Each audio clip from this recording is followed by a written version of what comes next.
Hey friends, this video is going to be on how to solve absolute value equations, okay? And the very first thing you want to make sure is that the absolute value symbol, which are these vertical sticks right here, you want to make sure that that entire term is isolated. And in this first case, it is. So we are ready to go. So once you get the absolute value term all by itself, you are then going to write the problem twice. You're going to write the problem as is, except it will not have the absolute value sticks.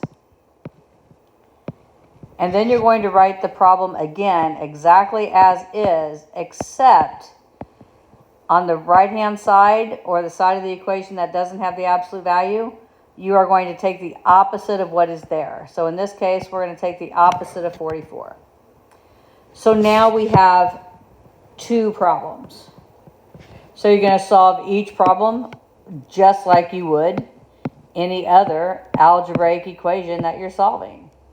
So on this one, you are going to subtract 4 from both sides. That's going to leave you with 4x equals 40. And then you are going to divide 4 from each side, which is going to leave you x equals 10. So x equals 10 is that answer. Then you're going to do the problem again. So you're going to solve the equation again exactly the way you did it before. However, you're going to get a different result because it really isn't the same equation. It really isn't the same equation because if you remember, we made this a negative sign. That's what we did different when we wrote it a second time. So we have 4x equals, this time negative 44 and negative 4 are negative 48. So you see right there is our difference. That's what's different in the two problems. And we keep solving, so we would divide by 4.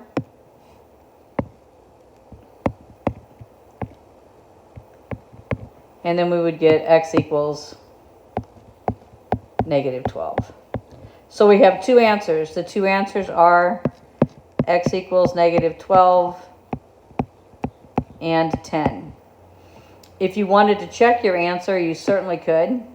We could go back to the original problem and we could put it in. Let's put it here as well. And we could take our answer, and our answer was 10. So we could put times 10 right there. And that would give us the absolute value of 40 plus 4 equals 44. The absolute value of 44 is 44, and 44 does equal 44, so that one checks. We could also put negative 12. So we could replace x with negative 12. And if we do that, then we get the absolute value of negative 48 plus 40 plus 4, is equal to 44. This gets us the absolute value of negative 44 is equal to 44. And negative 44's absolute value is also 44. And so this one also checks. So this is our answer, and this is what you're going to load into Canvas, and you're going to load it in exactly like that. Just like that. Okay? All right. So if we go to do this one, remember our very first thing is that the term that has the absolute value, this entire thing has to be isolated. So to isolate that, we are going to multiply this side of the problem by the number 5 and this side of the problem by the number 5. And that way your 5s will cancel. And you're left with the absolute value of negative 8x minus 8 is equal to 5 times 5, which is 25. Or the other way you could have done that is you could have just taken this 5 right here and brought it over here and multiplied it. That's actually how I did it in my head, but either way. So now that the absolute value symbol is isolated, now that this is the only thing on this side of the equal sign, now we're going to write the problem, and we're going to write the problem twice. We're going to write it once as is without the negative value symbol, and then we're going to write it as is, but on the other side we're going to take the opposite of anything that's there, so the opposite of 25. So that is what we do different. So we write the problem once exactly as it is, and then once with the opposite of what we have over there. And then we do the math. So we have negative 8x equals 33. So x equals negative 33/8. And here you would have negative 8x equals negative 17. And then you would have x equals 17/8. And then you would write your answer, x equals negative 33/8 and 17/8. Because there are two different answers that would solve that problem. And if you wanted to check yourself, you could. And you could go to your calculator if you don't want to check it by hand. And you probably don't, because it's actually it would be super simple as a fraction. But that's okay. Let's practice the calculator. So we grab our calculator.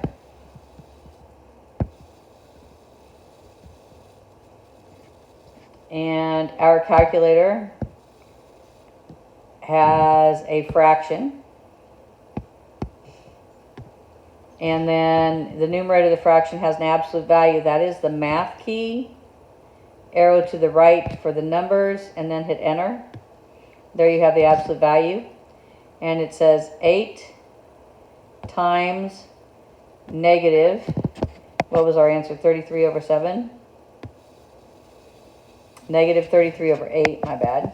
Negative 33/8. Negative, this was a fraction. This would be so much easier to do by hand. 33/8. And then it was minus 8, right? Minus 8. And then it was divided by 5. And it's supposed to equal 5. And does it? Whoops, it does not. Did I make a mistake? Is it supposed to equal 5? Oh, it was a negative 8. My bad. Let me go back. It was a negative 8. So second,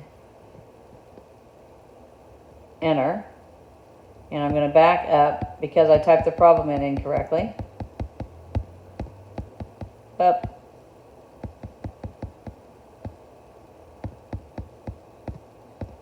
This has a negative sign in front of it in the original problem.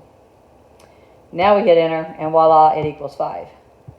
So it worked for that one, and the other answer was 7/8. So if I go second enter and change this to, oh my gosh, come on.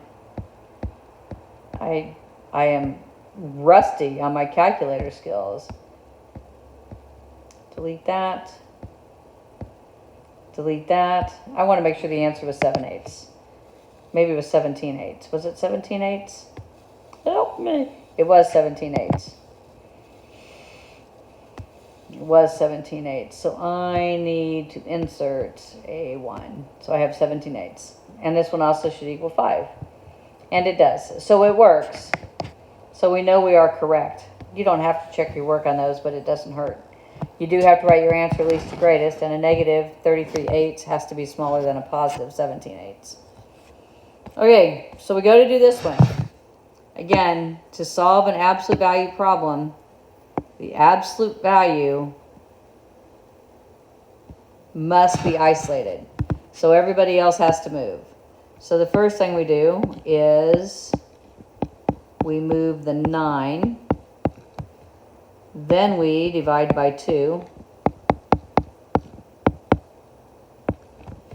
Now that it is isolated, we're going to write it as two problems. We're going to write it once when it equals 3, and we're going to write it one more time when it equals negative 3. And so this x is going to equal 8, and this x is going to equal 2. And then if I wanted to check myself, I could go 2, absolute value, negative 5 plus 8, absolute value, minus 9 equals negative 3. And I would have 2, absolute value of 3, minus 9 equals negative 3. I would have 2 times 3 minus 9 equals negative 3. 6 minus 9 equals negative 3. Negative 3 equals negative 3. Check, that works. Or I could put 2 in there. So I could have 2, absolute value of negative 5 plus 2 minus 9 equals negative 3. When you do the check, you need to put it back in the original problem. 2, absolute value of negative 3 minus 9 equals negative 3. And then that would be 2 times the absolute value of negative 3 is still 3. So from here on out, the problem is the same. 6 minus 9 is negative 3, and negative 3 is negative 3. So it checks there. So you write your answer in Canvas as x equals 2 and 8. No spaces, no commas, just 2 and 8. Order matters. And that is it, my friends. That is how you solve absolute value equations. Great work. If you have any questions, email me or ask me in class.